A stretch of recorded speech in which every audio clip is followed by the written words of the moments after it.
Así veo las cosas, esta es otra manera de ver las noticias. Acabo de llegar de Nueva York, nos fue bien en los Emmys, les vamos a presentar la ceremonia en la que nos ganamos un premio muy importante por el equipo que tenemos aquí, por lo que estamos tratando de lograr. Así que lo de los Emmys en un momentito, vamos a hablar de la guerra. El presidente de los Estados Unidos no se entiende exactamente qué es lo que quiere Donald Trump, ni si está a favor de un acuerdo o no, hablaremos de eso, hablaremos de la actual situación de Cuba y de Venezuela. El secretario de Estado Marco Rubio tiene palabras muy fuertes y luego una racha preocupante de suicidios en los centros de detención de inmigrantes indocumentados en los Estados Unidos y también una entrevista muy interesante, particularmente si estás pensando en irte de los Estados Unidos o en autodeportarte, con Mariano Ávila de la organización Retache en México. Hay cientos de miles de mexicanos que se están retachando hacia México, así que hablaremos de todo eso. Pero déjame comenzar con lo de los Emmys. Te decía que vengo del aeropuerto, proveniente de Nueva York, donde estuvimos anoche en la ceremonia de los Emmys y nos fue bien, nos fue muy, muy bien. Lo que pasa es que en este programa, en Así Veo las Cosas, hace poco menos de un año, entramos con la esperanza y con la apuesta de que había mucha gente que tú ya no estabas viendo tanto la televisión tradicional o medios tradicionales o escuchando la radio o leyendo periódicos en papel y que estabas prefiriendo irte a los celulares, a recibir tu información en los celulares. Eso por una parte. Y luego que había una especie de crisis de credibilidad en el periodismo en donde muchos de ustedes, tú y yo, no estamos siguiendo ya instituciones o corporaciones, sino que estamos siguiendo a periodistas independientes. Entonces, era una apuesta por periodismo independiente, en donde no solo te íbamos a dar las noticias, sino que íbamos a tratar de explicar qué es lo más importante y cómo te afectan directamente a ti. Esa es la apuesta que hicimos en Así Veo las Cosas. Y de pronto, inscribimos nuestros reportajes para los Emmys. Pocas veces se dan premios de televisión para gente que está en YouTube como nosotros y nos fue muy bien, nos ganamos el premio al mejor programa de noticias en español. Esto es realmente muy importante porque esto demuestra, importante para nosotros claro, esto demuestra que podemos competir con las grandes corporaciones y no solo competir con las grandes corporaciones, sino que podemos ganar también. Y eso lo que significa es que millones de ustedes nos están viendo mensualmente. Estaba recordando el pasado mes de marzo que tuvimos más de 100 millones de vistas en YouTube y otras plataformas. Así que estamos hablando de millones y que los números están de nuestro lado. En fin, ese es un poco el argumento de por qué existimos y por qué estamos al aire y por qué queremos que nos sigan viendo y por qué creemos que estamos haciendo periodismo independiente y que nos estás apoyando con vernos. Muy bien. Así que déjame presentarte lo que dije en el discurso de aceptación de este premio en la ceremonia de los Emmys anoche. All right, and the Emmy goes to Jorge Ramos. Así veo las cosas.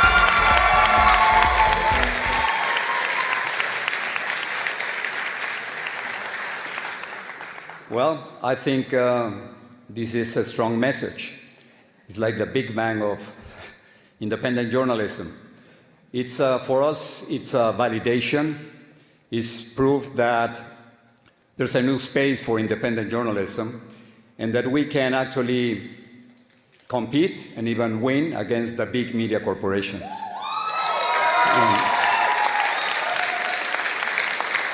Of course, it has to do with technology, but at the end, it's all about credibility. Who do you trust?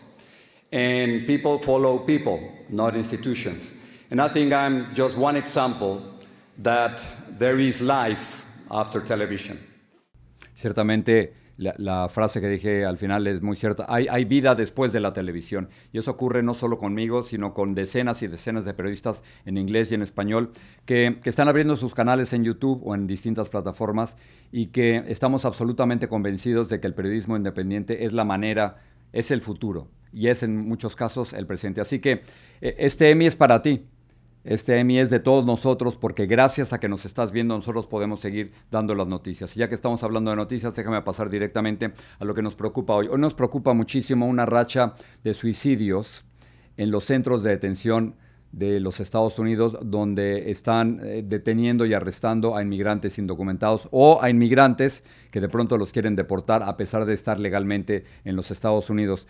De acuerdo con la agencia de noticias AP, que nos está ayudando muchísimo en esta labor periodística, de acuerdo con la agencia de noticias AP, en el último año fiscal se han reportado 10 suicidios en centros de detención de los Estados Unidos y te queremos presentar el caso de Brian Rayo. Brian Rayo era de origen colombiano. Aquí estamos viendo algunas de las imágenes desde su centro de detención en San Luis, Missouri. Él estuvo pidiendo ayuda constantemente. Él quería estar en contacto con su madre. Su familia estaba pidiendo ayuda por él, por problemas de salud mental, y desafortunadamente a Brian lo encontraron muerto en su celda. Después de leer este mensaje durísimo que dice: yo sé que tú tienes familia y sabes que ellos se preocupan por nosotros. Llevo 4 días, dice Brian, sin poderme comunicar con mi madre y siento en mi corazón que ella está muy preocupada por mí. Te lo ruego, por favor, gracias, Dios te bendiga. Este es el mensaje durísimo de Brian Rayo, y las imágenes de él cuando lo encuentran son realmente durísimas. Es lo que nadie quiere que ocurra en un centro de detención. Si están en custodia de ICE, uno esperaría que estuvieran totalmente protegidos por ICE, pero eso, en muchos de los casos, dicen los familiares, eso no ha ocurrido. La mamá de Brian había pedido ayuda por su hijo y dijo esto. Porque siempre pues la costumbre ha sido como despedirse de mí, de que la bendición, como insensible, por decirlo de alguna manera, ¿no? Obviamente que ellos tenían que dar la noticia y pues tocaba darla, pero entonces fue como si hubiera dicho: no, le vamos allá a tirar a su hijo, porque para mí mi hijo me lo tiraron, pidió ayuda psicológica, no se la dieron, o sea, eso para mí fue negligencia. Son palabras muy fuertes, que para la madre de Brian fue negligencia lo que ocurrió, y ese joven no debió haber muerto como ninguno de los otros 10 en centros de detención de los Estados Unidos. Y yo creo que es una investigación importantísima. Lo que pasa es que es muy difícil entrar a los centros de detención, pero tenemos que entender por qué ha aumentado este número de suicidios en centros de detención de los Estados Unidos, donde hay inmigrantes indocumentados. Y me quedo un poco con el mensaje de Brian durísimo, diciendo que llevaba 4 días sin poderse comunicar con su madre, que él sentía en su corazón que ella estaba muy preocupada, y desafortunadamente el siguiente mensaje que recibió su madre es de que Brian había muerto por suicidio. Aparentemente se ahorcó. Eso es lo que dice la investigación preliminar. Por todo esto, por lo que te acabo de contar, por el caso de Brian y muchos otros más, hay protestas en centros de detención. Las protestas más importantes están ocurriendo en el estado de Nueva Jersey, ahí frente a un centro de detención privado. Es interesante esto, se trata de un centro de detención operado por una compañía privada, no por el estado. Ha habido constantes protestas por lo que ellos llaman, los manifestantes, el trato inhumano a los inmigrantes que se encuentran ahí. Y por supuesto el gobierno de los Estados Unidos no está reconociendo que eso existe. Y ahora en fin, este es el punto de vista de los activistas, este es el punto de vista de los defensores de los inmigrantes, pero tenemos que darte el otro punto de vista, y quiero que escuches ahora el punto de vista de Markwayne Mullin. ¿Quién es Markwayne Mullin? Es el nuevo secretario de Seguridad Interna de los Estados Unidos, y él está criticando a los manifestantes y está diciendo que los que viven dentro de estos centros de detención por algún tiempo, que están pidiendo demasiadas cosas, que los traten como si estuvieran en un hotel. Muchos no están de acuerdo con estas declaraciones, pero vamos a escuchar al encargado en jefe del Departamento de Seguridad Interna de los Estados Unidos sobre este caso. Dicen que están en huelga de hambre, pero solo unos pocos rechazaban comer pidiendo comida de su etnia. Pueden volver a su país por ella. Aquí les damos las calorías necesarias. Esto no es un hotel. Les estamos proporcionando saneamiento y vemos que literalmente hay carteles de Antifa allá afuera. La policía local se niega a responder. Pusieron barricadas impidiendo que nuestros empleados entren o salgan. ICE tiene que ir allí y quitar la barricada. Estaban viendo prácticamente todos los miembros del gabinete les habían regalado unas gorras que nos acercamos y son gorras por el 250 aniversario de la democracia aquí en los Estados Unidos. En medio de todas estas gorras, el encargado de seguridad interna de los Estados Unidos está diciendo que los detenidos están exigiendo cosas que ellos sencillamente no les pueden dar. Dice, estos centros de detención no son hoteles Holiday Inn. El debate continúa y no solo continúa el debate, sino que continúan las protestas, particularmente en ese centro de detención de Nueva Jersey. Muy fácil. ¿Qué tal si resolviéramos el problema diciendo lo siguiente? Déjenos entrar a la prensa. Déjenos entrar para ver cómo viven, déjenos entrar para hablar con ellos, déjenos entrar, déjenos hablar por teléfono con ellos. No pedimos más. Déjenos entrar. Déjenos hablar por teléfono con ellos para saber cuáles son las verdaderas condiciones. Si supiéramos cuáles son las verdaderas condiciones, no tendría que haber protestas afuera. Entonces, ¿quiénes pueden entrar? Pueden entrar sin cámaras, congresistas. Y uno de ellos, Daniel Goldman, entró al centro de detención en Nueva Jersey y lo que dice fue que vio cosas espantosas. Las historias que hemos escuchado de aquí son horribles y desafortunadamente consistentes con lo que hemos estado escuchando en todo el país. Y ICE sigue mintiendo descaradamente sobre las condiciones en todos estos centros de detención. El congresista utilizó la palabra horrific, quizás la traducción sería mía, que son cosas horripilantes o espantosas de lo que están ocurriendo en los centros de detención. Pero para terminar con el debate, déjenos entrar. O sea, si hay libertad de prensa en los Estados Unidos y de verdad no tienen nada que hacer, nada que esconder y quieren presentar una imagen de transparencia, déjenos entrar a los centros de detención. Quiero que nos dejen entrar particularmente en Texas al centro de detención de familias donde hay padres y madres con sus hijos. Queremos ver cómo viven y ahí se terminaría totalmente el debate. Dejamos esto a un lado, déjame pasar rápidamente al tema de la guerra. En el tema de la guerra, el presidente durante los últimos días y particularmente durante el fin de semana no asistió a la boda de su hijo porque supuestamente se había llegado a un acuerdo con Irán. Pero ese acuerdo está tan enlodado, es tan extraño, es tan poco claro que no podría yo decirte en este momento si va a haber la posibilidad de un cese al fuego permanente entre Irán y los Estados Unidos. Y no solo eso, sino que ahora el presidente de los Estados Unidos ha empezado a atacar incluso a sus propios aliados. Omán es uno de los países aliados de los Estados Unidos, militarmente y diplomáticamente. Pero de pronto Estados Unidos ha dicho que si Omán se quiere meter en las negociaciones para el paso de buques en el estrecho de Hormuz, que los va a volar por los cielos. La palabra la traducción es mía, por supuesto, pero la palabra que él utilizó es blow them up. Yo no entiendo por qué ahora el presidente Donald Trump quiere pelearse con sus propios amigos, pero vamos a escucharlo a él mejor. Donald Trump hablando de un supuesto acuerdo con Irán que dice que si no es bueno no lo va a aceptar, y luego también los ataques al gobierno de Omán. I can say that we can make a good deal right now, but maybe not a great deal, and if it's not a great deal, we're not making it. The strait's going to be open to everybody. And who would control it's it? international waters. Nobody's going to control it. We're going to watch over it. We'll watch over it, but nobody's going to control it. That's part of the negotiation that we have. They would like to control it. Nobody's going to control it. It's international waters, and Oman will behave just like everybody else, so we'll have to blow them up. They understand that. They'll be fine.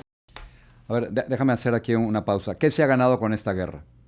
Muchos creen que es una guerra totalmente injustificada y no se ha ganado nada. El otro día estaba viendo información que hay que cuestionar, pero estaba viendo información que viene del gobierno de Irán que más de 3.300 personas han muerto en esta guerra por el lado de los iraníes. ¿Qué quería Estados Unidos? Evitar que Irán tuviera material nuclear. ¿Qué hay ahora? Irán tiene material nuclear. Es decir, en 11 semanas no se ha logrado evitar que Irán tenga material nuclear.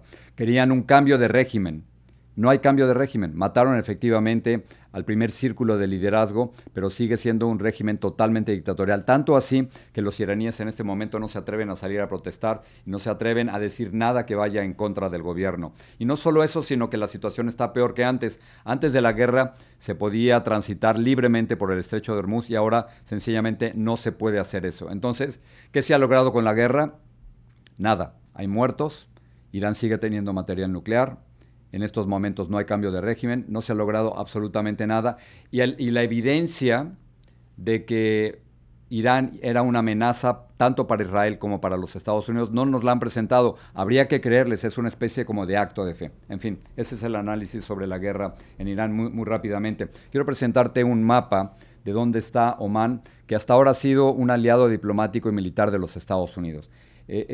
Si tú ves el mapa, y vámonos directamente a él, verás, en la parte de arriba está Irán y en la parte de abajo está Omán. Omán había sugerido que ya que muchos de los buques pasan frente a sus aguas territoriales, que Omán quería ser parte de este acuerdo. Y entonces Estados Unidos, particularmente el presidente de los Estados Unidos, estaba molestísimo solo porque Omán quiere ser parte de las conversaciones, quiere ser parte de las negociaciones, y dice, si ustedes en Omán se meten, nosotros los vamos a volar por los cielos. Increíble que así se le hable a uno de los principales aliados de los Estados Unidos en la región, en un momento donde se necesitan más amigos que enemigos. Muy bien, te acabo de presentar hace unos minutos esa reunión de gabinete entre el presidente de los Estados Unidos junto con los principales líderes aquí en el país. Y estaba Marco Rubio, por supuesto, al lado derecho del presidente Donald Trump, y el presidente va hablando con cada uno de sus miembros del gabinete, preguntándoles cómo está la situación. Y le pregunta a Marco Rubio sobre dos países, cómo están las cosas con Cuba y cómo están las cosas con Venezuela. Empezamos con Cuba. Marco Rubio, secretario de Estado. Cuba's in a lot of trouble. Cuba tiene problemas porque, por desgracia, la gobiernan comunistas incompetentes. Ser comunista es malo, pero ser incompetente es lo peor. El país ha sido tomado por Gaesa, una empresa que controla el 70% de la economía. Ninguno de los ingresos de esa empresa va para ayudar al pueblo cubano. Ninguno. Les hablaremos, trabajaremos en eso, estamos en ello. Deseamos lo mejor para el pueblo cubano, esperando que tengan un buen resultado. Están a 90 millas de nuestras costas y tener un Estado fallido a 90 millas de nuestras costas es una amenaza para la seguridad nacional de Estados Unidos. Y la verdadera pregunta es, ¿qué es lo que va a hacer los Estados Unidos? Hace varias semanas, ya perdimos la cuenta de cuántas semanas, el presidente de los Estados Unidos decía que Cuba sería el siguiente. ¿El siguiente qué? No sabemos exactamente el siguiente qué, pero todo indica que mientras sigan los problemas con Irán, Estados Unidos no va a tomar ningún tipo de decisión militar o de fuerza con el gobierno cubano. Eso por una parte. Ahora, ¿qué está pasando con el gobierno de Venezuela? Delcy Rodríguez sigue al frente. Delcy Rodríguez es la encargada de la dictadura, que está haciendo exactamente lo que quiere los Estados Unidos. Hay una enorme impaciencia entre la población venezolana, particularmente en el exilio, que quiere un cambio en su país. No es suficiente haber sacado a Nicolás Maduro, pero ahora Marco Rubio, secretario de Estado, lo vamos a escuchar, está enfatizando no la democracia, no un cambio democrático, sino lo que está enfatizando es petróleo. Marco Rubio. I think over 10 million barrels, unos 10 millones de barriles de crudo venezolano llegaron a Estados Unidos desde el 3 de enero. Allí esa industria se profesionaliza hoy. Esto beneficia al pueblo venezolano. Venden petróleo a precio de mercado. El dinero va a una cuenta en Estados Unidos supervisada por el Tesoro, auditada por KPMG. Y por primera vez el dinero no se roba. Está yendo en beneficio del pueblo venezolano. Marco Rubio dando explicaciones sobre lo que está ocurriendo en Venezuela. Mi verdadera preocupación no es de la cuestión económica. Marco Rubio está sugiriendo que las cosas están mejorando y que la venta de petróleo le va a dar dinero a Venezuela y a los Estados Unidos y que ese dinero ya no se está robando. Me parece muy bien. Pero ¿qué pasa con la democracia en Venezuela? Ese me parece que es el tema central. Y por eso María Corina Machado y todos los miembros de la oposición en el exilio siguen insistiendo en que tiene que haber un cambio. Generalmente las elecciones en Venezuela solían ser en diciembre. La pregunta es si hay el interés y la intención de los Estados Unidos para presionar a unas elecciones en Venezuela para el próximo mes de diciembre. Regreso aquí a los Estados Unidos. En el estado de Washington ocurrió un accidente espantoso. Explotó un tanque en una fábrica de papel, hubo una terrible explosión. Vamos a ver algunas de las imágenes de lo que está ocurriendo y hay varias personas que se encuentran desaparecidas. Lo que sabemos es que hay un muerto, desafortunadamente es un trabajador de origen hispano llamado Gilbert Bernal, y hasta el momento están hablando de 9 desaparecidos y de 9 heridos. El problema es que si el líquido blanco del tanque, que era un líquido sumamente poderoso, ha caído entre algunos de los desaparecidos, las posibilidades de que ellos se encuentren con vida son muy bajas. Los resultados de este accidente son realmente terribles, particularmente con las personas desaparecidas. Déjame terminar con Estamos siguiendo muy de cerca las elecciones en Colombia y queremos saber exactamente qué es lo que dicen las encuestas. Hay sugerencias de que no se va a alcanzar el 50% del voto en ninguno de los candidatos. Iván Cepeda es el candidato de la izquierda. Abelardo del Espriella es uno de los dos candidatos de la derecha. Y luego está Paloma Valencia, quien está apoyada por el expresidente Álvaro Uribe. Si no se consigue más del 50% de los votos, va a haber una segunda vuelta electoral el próximo 25 de junio.